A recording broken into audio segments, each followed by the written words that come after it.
বৃষ্টির জল নিয়ে খেতে খুব সুন্দর, সেই জন্য এখন বালতি পাতবো বৃষ্টির জলে, তারপর খাবো। এখন বালতিটা পেতে দিলাম। কিছুক্ষণ আগে এটা প্রথমে পেতেছিল বাড়িতে, অনেকটা কিন্তু হয়ে গেছে। এই দেখেন এত সুন্দর, অনেক অনেকই অসুখ ভালো হয়।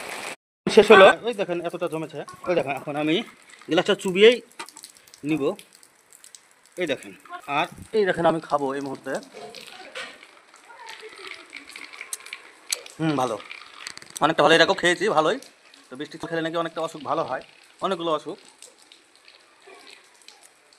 অবশ্যই ভালো। এবং এই বৃষ্টির জল দিয়ে আমি এখন চা বানাবো। তো চাটা কেমন টেস্ট হয় আপনাদেরকে এখন দেখাবো। জলটা এই মুহূর্তে ঢালছি।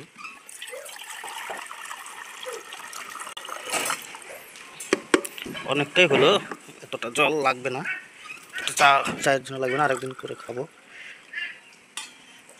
চা পুরো খাবো। বিসমিল্লাহির রহমানির রহিম।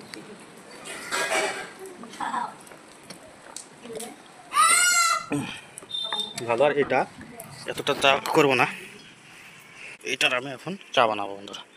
এই ইন্ডেক্সে বন্ধুরা চাটা বসিয়ে দিলাম, মানে ওই জলটা বসিয়ে দিলাম, হালকা একটু চিনি দিয়ে খাবো, দেখি কতটা সুন্দর লাগে। হঠাৎ করে কারেন্টটা চলে যাওয়ায় সেইটা আবার আমাকে নিয়ে আসতে হলো গ্যাসে, ওভেনে। তো চিনি দিচ্ছি হালকা করে। জলটা এখন ফুটছে, তাতে চিনি দিয়েছি। চিনি দিয়েও কিন্তু ওর কালার একটুও মানে চেঞ্জ হয়নি। মেঘের জলের সাথে যদি এই গ্রিন টি হয়, গ্রিন টিগুলো দেখলে বুঝতে পারবেন। এই দেখেন কতটা বড় বড় হবে। এই দিলাম, এখন কালার হবে সবুজ কালার। কমপ্লিট। এখন চাটা এখন ঢালবো বন্ধুরা। গ্রিন টি যেহেতু সবুজই হবে, চাটা এখন ছেঁকছি।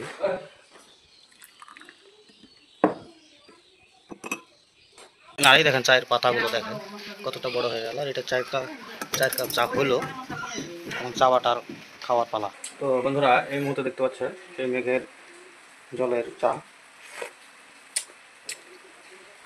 বন্ধুরা টেস্ট আছে। যেমন গ্রিন টিটা মেঘের জল আর হালকা করে মানে চিনি, অনেকটা টেস্ট বন্ধুরা, সত্যি সুন্দর হয়েছে। অবশ্যই আপনারা বানিয়ে খাবেন, দেখবেন আমার কথাটা মিথ্যে না, অনেকটা সুন্দর লাগবে। তো ভালো লাগে লাইক কমেন্ট এবং শেয়ার করে দেবেন।